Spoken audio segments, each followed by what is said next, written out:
Welcome back to Talk of the Town on 99.7, 1450 WHTC and WHTC.com. And we welcome you back to Talk of the Town for this Tuesday, April 13th. I'm Gary Stevens. It is the second Tuesday of the month, which means we get an update of what is going on at the Holland Museum physical building on 10th and River in downtown Holland.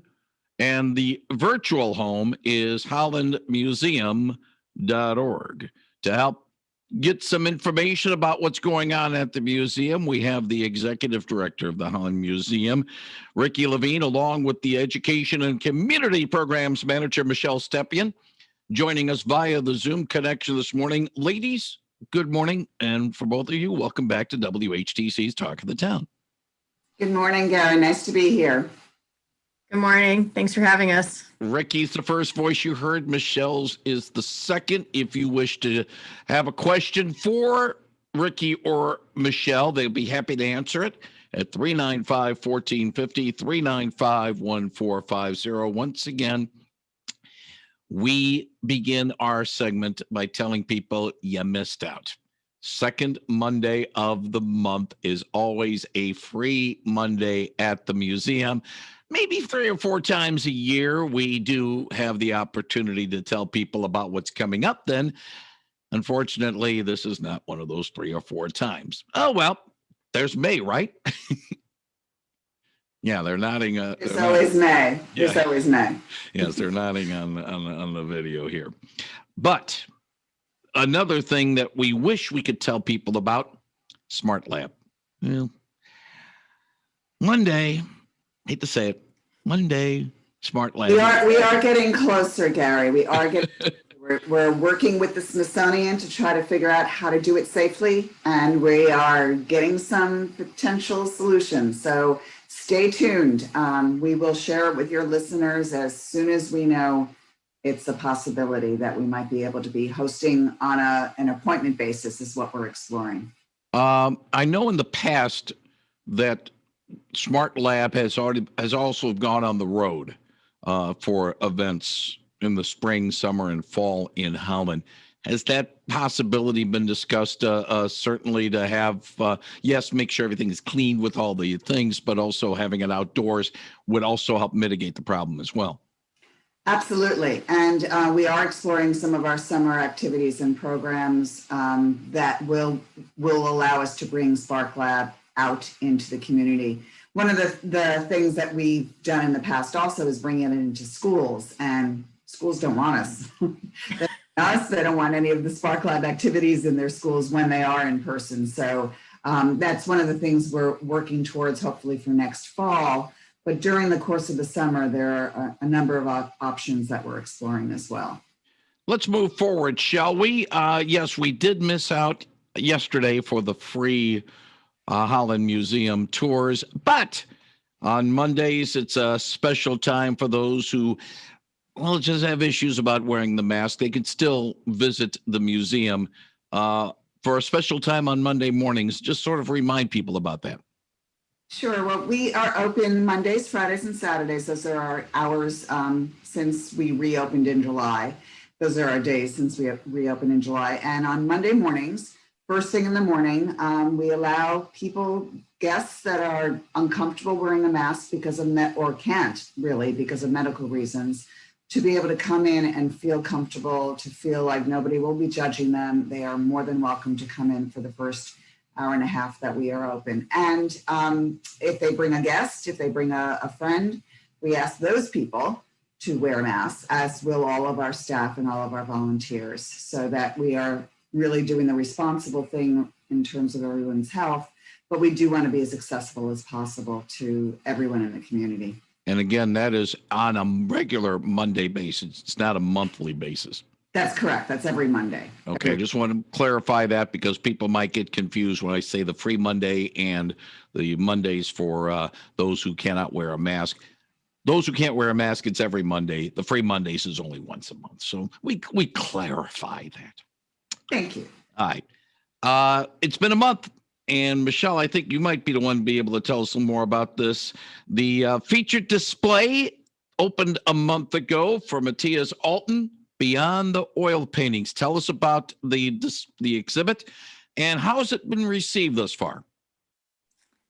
Sure, happy to talk about the exhibit. I think the exhibit's been really well received by the people who have come in, and we hope more of you will come in and see the exhibit since it's up until the end of July. And we are featuring 7 works of art, and most of them are drawings taken from Alton's sketchbooks. So it's a different view of Alton and his work. Most people, if they know Alton's name, they know his paintings, his oil paintings, especially of scenes of West Michigan, the lakes, the beach. He also specialized in showing farmers at work at the turn of the century. And but people know him for his oil paintings, but this is an opportunity to get to know Alton in a different way and see his works in a different light. These are drawings, pencil drawings, so they're a little more intimate, and they're seeing the artist as he's working through ideas and his process. There are also 2 watercolors in the exhibition. And one is a scene of a fountain in a park in Grand Rapids on a foggy day. And the other is a scene of Lake Michigan in the dunes. Beautiful paintings. And you just really get the chance to see more aspects of the artist and more aspects of his work. I apologize if this is a question I've asked before, and it is a question I've asked before, but one would think, wait a minute, you're doing an exhibit of artist Matthias Alton. Doesn't this belong in an art museum instead of a history museum? How do you answer that? Well, we're both. So people may not be aware, and if they aren't, I hope they come down to the museum. But on our second floor, we have an entire series of galleries that feature Dutch paintings and Dutch decorative arts. And we actually have quite a lovely collection. Plus, we also have additional works by Matthias Alton. One is on display in our history galleries, but we do have a collection of works that were donated by his granddaughter, and they are works that he did when he was in Holland, not Holland, Michigan, but Holland, the country. And they're not currently on display, but they have been. We have had an exhibition of those works. So we are both history and art. So we like to explore all of those things, and we put that under the category of STEAM. So we are science, technology, education, arts, and math, and all of those things. So and history. So we look at all of those things. And so yeah, come see us for great art as well as great history. Quick question, Ricki, Levine, is that normal for regular historical museums to be a little bit of a sort of a hybrid in that regard, or is it a little bit distinctive because of Holland? I think it's a little bit unique, not entirely unique. I'm sure there are other small regional museums throughout the country that do a hodgepodge, but it's a bit of an identity crisis for us to a certain extent. Are you a history museum? Are you an art museum? Well, as Michelle said, yes, we're both. I'm just trying to clarify that because we might have a listener too saying, "Hey, wait a minute, are they talking about the Holland Museum or the Holland Center for the Arts? I mean, Harlan Arts, Area Arts Council. That's again, we're just trying to put things clear in people's minds." Well, and you know what, Gary, these are historical paintings or sketches. So there is a history component to this particular exhibition as well, because Matthias Alton, this is the celebration of his 150th anniversary. So we are talking history at the same time we're talking art. Yeah, that's the curveball right there. 395-1450, 395-1450 if you have a question for Michelle Stempien or Ricki Levine from the Holland Museum. Besides the exhibits, Michelle, there are a couple of programs that are connected with this exhibit that will be virtual. And tell us a little bit about one that will be coming up between now and the next time we chat in May. And the other one right after our May conversation on WHTC's Talk of the Town. Sure. We are excited to offer these programs. They are virtual. They are also free. So we hope people will go to the Holland Museum website to register. The first one is Inside the Artist's Mind, Matthias Alton's drawings, and it is on Thursday, April 29th at 7 o'clock. And we will be featuring a Michigan artist and teacher. His name is Royce Deans. He is a longtime Michigan artist and teacher, teaches drawing. So he is really looking at Alton's drawings from an artist's perspective. So we will be getting his insights into Alton's technique, the way he is putting pencil to paper, and what are some of those things, what do they reveal about the artist, Matthias Alton? So we're going to take a deep dive into those works with Royce, and we're really excited about that.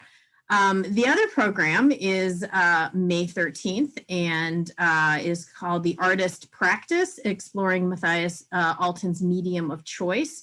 And that will be with Joel Zwart. He is the curator of exhibitions at Grand Valley State University. And that is where we have the works on loan from. And so he is highly regarded expert about Alton and his career and his works.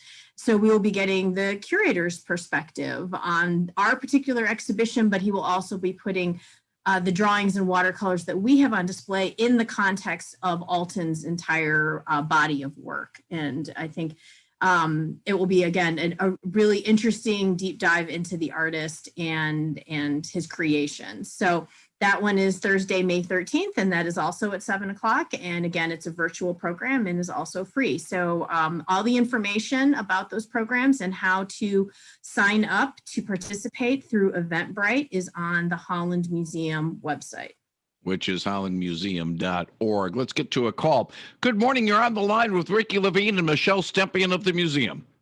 They're talking about art. Do they look at paintings and tell you what they're worth? They have somebody at the museum that does something like that? Good question. Yeah, we'll see if we can answer that. Ricki? Yeah, that's not the museum's role.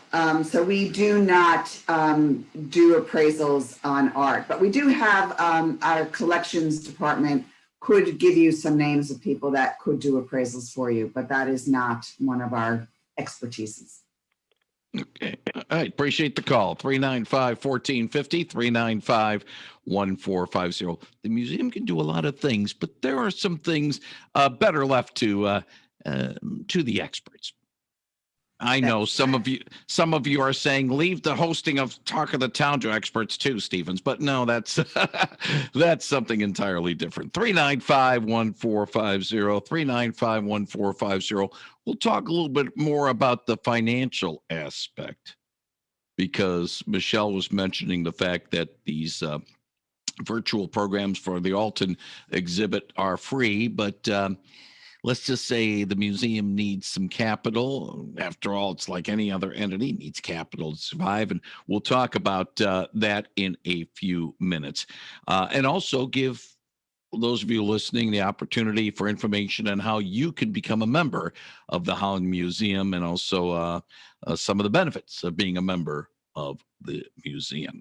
But let's look ahead to this coming weekend, and a little bit towards next weekend as well. I've mentioned this on Talk of the Town a little bit earlier. In fact, it was, I think, Friday, when we mentioned the word ecology. And I said, oh, that's so 70s. I'm sorry, that's so 70s. It used to be, we care about the ecology, Marvin Gaye sang about it and made a big hit out of it. But,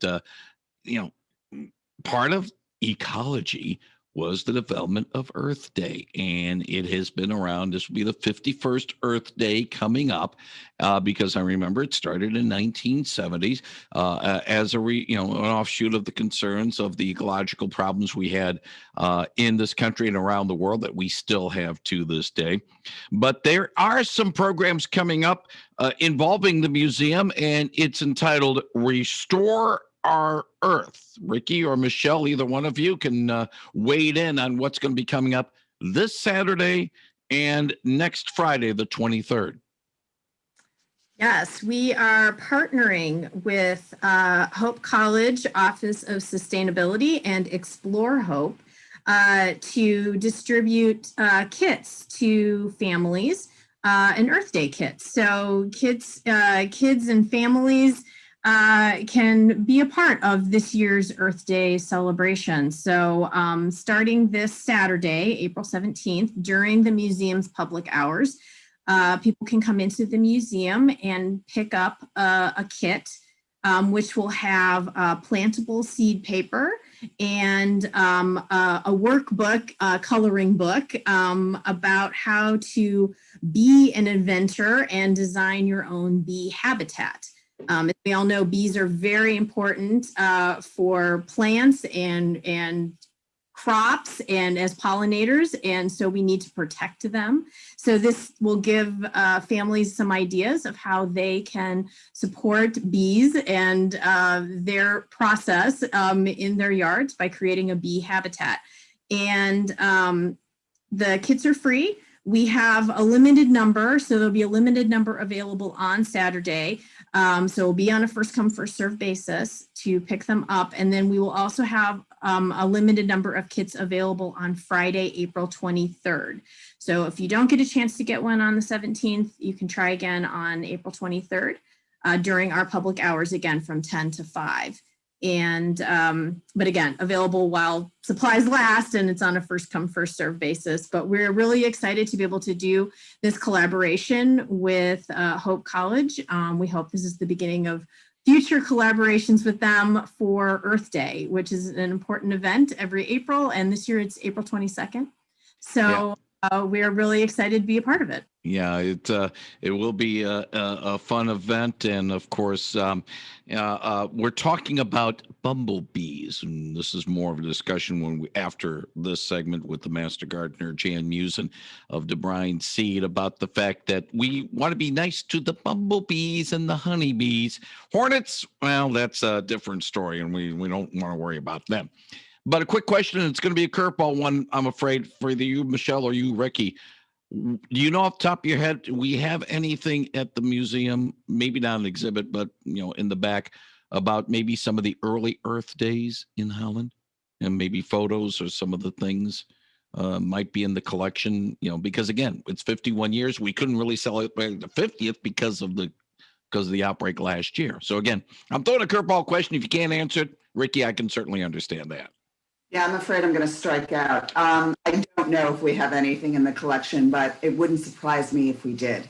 We have 90,000 items in our collection, archival materials as well as three-dimensional artifacts. So there's a really good possibility if there was a celebration that somebody captured it on film or some other way, but I cannot swear to it. Or little buttons, Earth Day, I love the Earth, or something like that. That might have been for the first Earth Day. Or the second, early 70s in Holland. And it's just tonight, just came up to mind because, obviously, again, Earth Day coming up on the 22nd of this month.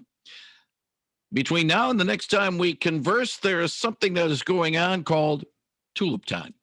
And after a year's absence, Tulip Time returns. And besides all of the flowers and all of the fun things that usually happen at Tulip Time, it's usually a case where the Holland Museum gets a few extra people walking by because they want to know about the history of the festival, and where else better place to find out about the history of the festival than at the Holland Museum. So what are we looking at for Tulip Time this year about hours and what will be available?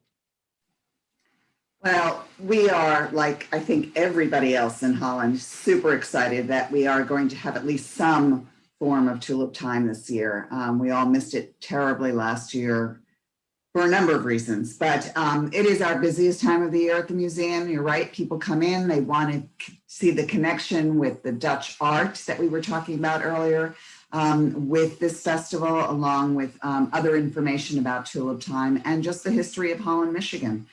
So our hours are extended for Tulip Time. It's not as robust as it has been in years past, but we're being conservative. We're opening up the first Saturday, Sunday, and Monday of Tulip Time. So that's May 1 through 3.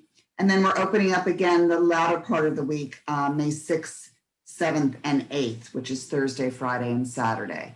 And we are going to have wonderful treats in our gift shop that are really kind of focused on Tulip Time, along with the exhibition that we talked about earlier on Matthias Alton will be in our focus gallery.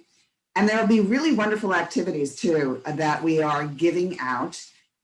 We had a wonderful board member who we lost just a few months ago, Jody Syons, who was also very much involved with Tulip Time. She worked for the city for a number of years, and she was just an active community member. And we are honoring her by giving out activity kits that will be available for you to take home after your visit to the museum. And Michelle can talk a little bit more about the contents of them because they're very much tied into Tulip Time. Yes, they are. So we will be giving out, information about tulips, sort of the history of tulips, and some information connecting it with the art in our museum. We do have some wonderful still life paintings on the second floor, and many of them feature tulips. So we'll be connecting it with the art in our galleries.